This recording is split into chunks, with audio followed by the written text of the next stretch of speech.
This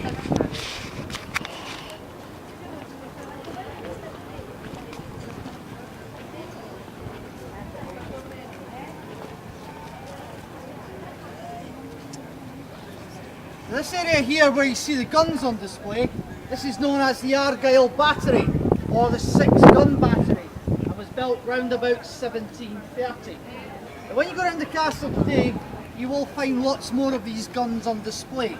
But what you have to remember about these is that they have never fired a shot in anger from these castle walls. They've never been used. The reason for this is quite simple. They're not meant to be here. They are 18 pounds, front muzzle loading, naval guns. They're actually meant to be used on ships. They're simply here to try and give you an idea of how the castle may have looked. However, there is one gun which still fires from the castle, and that's known locally in Edinburgh today as the 1 o'clock gun.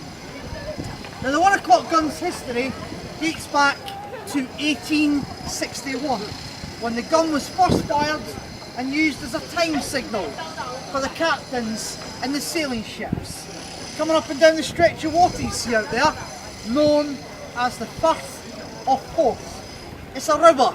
The main ocean is the North Sea, which lies about 30 miles east here of Edinburgh today.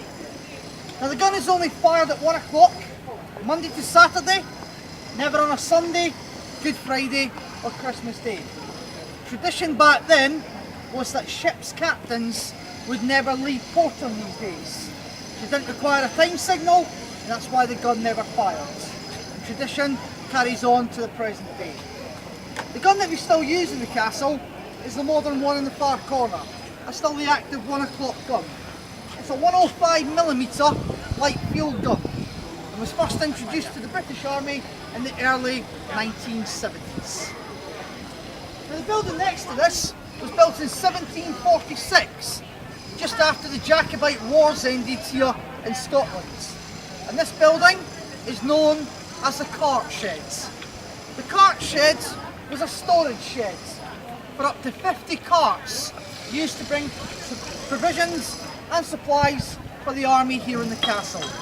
Today it serves the purpose of a restaurant here on the middle wards. So down that roadway to the back of the castle, that's the National War Museum of Scotland. It's the largest museum in the castle and will give you up to 400 years of military history involving the Scottish Armed Forces.